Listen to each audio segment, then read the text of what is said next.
श्री ब्रह्म पुराण भगवान वासुदेव का महात्म।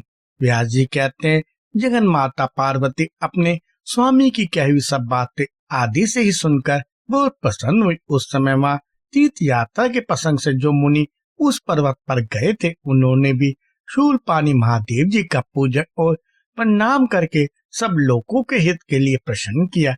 मुनियों ने कहा, त्रिलोचन आपको नमस्कार है। इस रोमांचकारी महाभयंकर संसार में अज्ञानी पुरुष चिरकाल से भटक रहे हैं। वे जन्म मृत्यु रूप संसार बंधन से किस उपाय से मुक्त हो सकते हैं, बताइए, हम यही सुनना चाहते हैं। महादेव जी बोले, दुजो कर्म बंधन से बंधकर दुख भोगने वाले मनुष्यों के लिए मैं भगवान वासुदेव से बढ़कर दूसरा कोई उपाय नहीं देखता।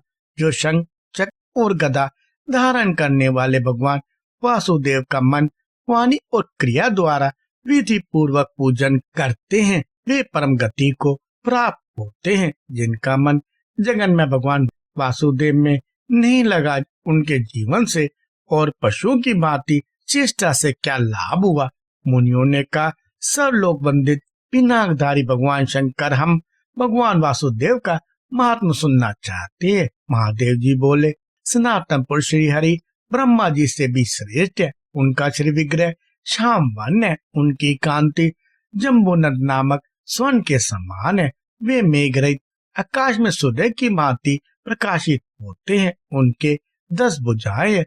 वे महातेजस्वी और देव शत्रुओं के नाशक है। उनके वक्षस्थल में श्रीवत्स का चिन्ह शोभा पाता है। वे इंद्रियों के नियंता और संपूर्ण देव वृंद के अधिपति हैं। उनके उदर से ब्रह्मा का और मस्तक से मेरा प्रादुर्भाव हुआ है। सिर के बालों से नक्षत्र और ग्रहों तथा रोमावलियों से देवता और असुर उत्पन्न हुए। उनके शरीर से ऋषि और सनातन लोग प्रकट हुए हैं। वे साक्षात ब्रह्मा जी तथा संपूर्ण देवताओं के निवास स्थान है। वे इस संपूर्ण पृथ्वी के रचयिता और तीनों लोकों के स्वामी हैं। स्थावर जंगम भूतों का संहार करने वाले वे ही हैं। वे देवताओं के भी देवता और रक्षक हैं। शत्रु को ताप देने वाले, सर्वज्ञ, सर्वष्टा, सर्वव्यापी और सब और मुख वाले हैं। तीनों लोकों में उनसे बढ़कर दूसरी कोई वस्तु नहीं है। वे सनातन महाभाग गोविंद के नाम से विख्यात है। देवताओं के कार्य की सिद्धि के लिए मानव शरीर में अवतीर्ण होकर वे समस्त भूपालों का युद्ध में संहार करेंगे। भगवान विष्णु के बिना देवगण अनाथ है, अतः उनके बिना वे संसार में देव कार्यों की सिद्धि नहीं कर सकते। संपूर्ण भूतों के नायक भगवान विष्णु समस्त प्राणियों द्वारा वंदित है। वे देवताओं के नाक, कार्य कारण, ब्रह्म स्वरूप और ब्रह्म ऋषियों को शरण देने वाले हैं। ब्रह्मा जी उनकी नाभि में और मैं शरीर में, संपूर्ण देवता भी उनके शरीर में सुखपूर्वक स्थित हैं। वे भगवान कमल के समान नेत्र धारण करते हैं। उनके गर्भ में श्री का निवास है। वे सदा लक्ष्मी जी के साथ रहते हैं। शांग नामक धनुष, सुदर्शन चक्र और नंदक नामक खड़ग उनके आयुध हैं। संपूर्ण नागों के शत्रु गरुड़ उनकी ध्वजा में विराजमान है। उत्तम शील, शौच, इंद्रिय संयम, पराक्रम, वीर्य, सुदृढ़ शरीर, ज्ञान, सरलता, कोमलता, रूप और बल आदि सभी गुणों से वे सुशोभित है। उनके पास संपूर्ण दिव्य अस्त्रों का समुदाय है। उनके योग माया में सहस्त्रों नेत्र है। वे विकराल नेत्रों वाले भी हैं। उनका हृदय विशाल है। वे अपनी वाणी से मित्रजनों की प्रशंसा करते हैं। कुटुंबी और बंधुजनों के प्रेमी हैं। क्षमाशील, अहंकार शून्य और वेदों का ज्ञान प्रदान करने वाले हैं। वे भयातुरों के भय का अपहरण और मित्रों के आनंद की वृद्धि करने वाले हैं। समस्त प्राणियों को शरण देने वाले और दीनों के पालक हैं। शास्त्रों के ज्ञाता और ऐश्वर्य संपन्न है।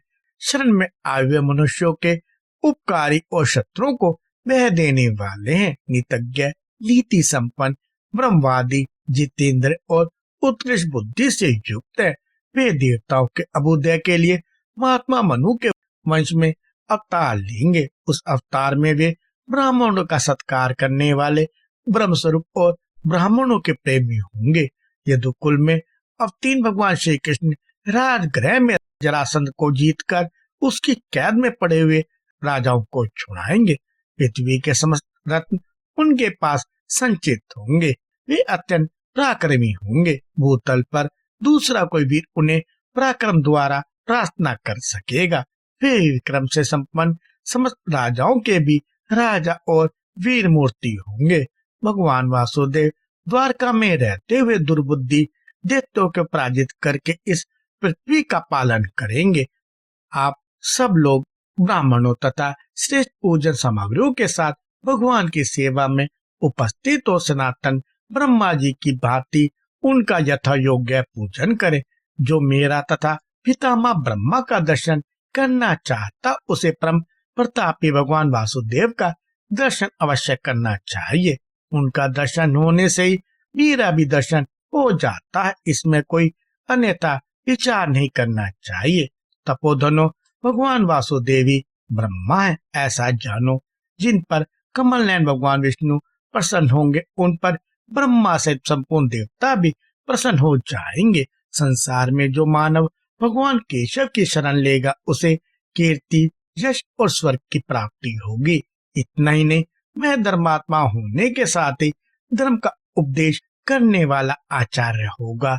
महातेजस्वी भगवान विष्णु ने प्रजावक का हित करने की इच्छा से धर्मानुष्ठान करने के लिए कोटि कोटि ऋषियों को उत्पन्न किया। वे सनत कुमार आदि ऋषि गन्मादन पर्वत पर विधि पूर्वक तपस्या में संलग्न है। इसलिए धर्मज्ञ एवं प्रवचन कुशल भगवान विष्णु सबके लिए नमस्कार करने योग्य हैं।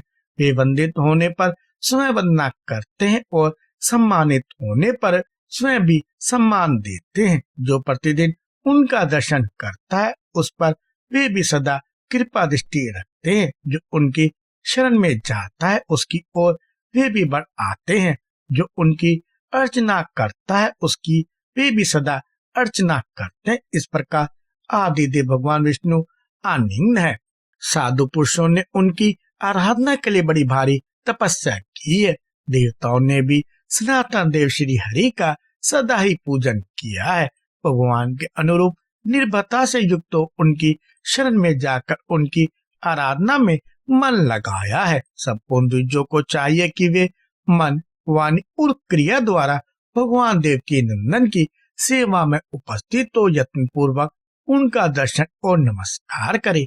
मुनिवरों, मैंने इसी मार्ग का अनुष्ठान किया है। उन सब देवेश्वर भगवान का दर्शन कर लेने पर संपूर्ण देवताओं का दर्शन हो जाता है। उन महावारा रूपधारी सब लोग पितामह जगतपति भगवान विष्णु को मैं नित्य प्रति प्रणाम करता हूँ। उन्हीं श्री कृष्ण के बड़े भाई हलधर बलराम जी होंगे, जिनका श्वेत गरी के समान गौर मन होगा। इस पृथ्वी को धारण करने वाले शेष नाग ही उनके रूप में अवतीर्ण होंगे। वे भगवान शेष बड़ी प्रसन्नता के साथ सर्वत्र विचरण करते हैं। वे अपने फन से पृथ्वी को लपेट करके स्थित हैं। ये जो भगवान विष्णु कहलाते हैं वे इस पृथ्वी को धारण करने वाले भगवान अनंत है। जो बलराम है वही समस्त इंद्रों के स्वामी धरनीधर अच्युत है। वे दोनों पुरुष से दिव्य रूप एवं दिव्य पराक्रमी हैं। उन दोनों का दर्शन और आदर करना चाहिए। वे क्रमशः चक्र और हल धारण करने वाले हैं। तपोधनो, मैंने तुम लोगों से भगवान के अनुग्रह का यह उपाय बताया है, अतः तुम सब लोग प्रयत्न पूर्वक यह दुश्रेष्ठ भगवान वासुदेव का पूजन करो। कृपया लाइक, शेयर और सब्सक्राइब करें।